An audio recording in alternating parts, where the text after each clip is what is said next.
Assistant Director Operations, Mr. Nyamush Naasonogary Manager Municipality.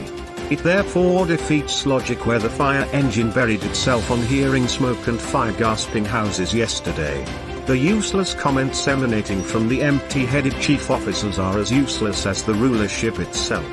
A government that is awarded billions to plan Kisii town leaves citizens' properties razed down as it watches.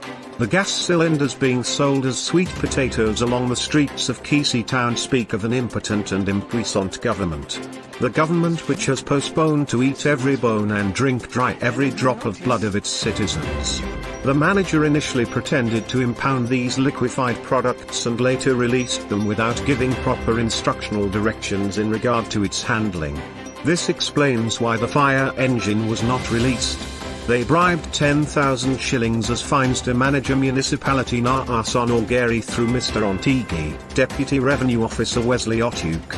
The officers pocketed 10 million shillings. A clean deal. No sweat no pain. Tax exempted. The fire engine procured by Zakomwenga via Patrick Lumumba, the then Chief Officer Administration, saw taxpayers lose up to 200 million shillings. The fire engine which featured in our last expose is said to be broken down, yet Ongwe had indicated it's the most sophisticated firefighting equipment Kenya has ever seen and had.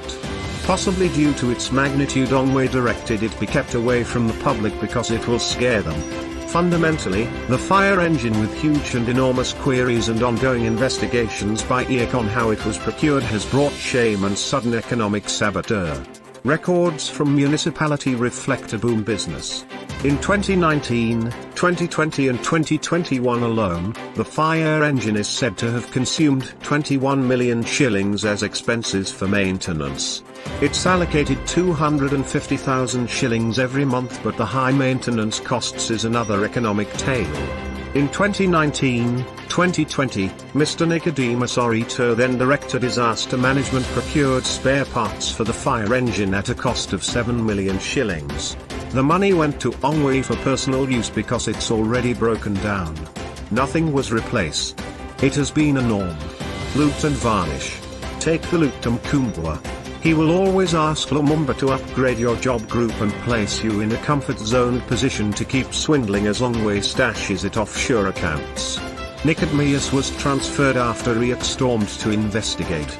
It's sad Kisii County is run by thugs, conduits and intellectual cousins whose errand is to enrich their stature and well-being.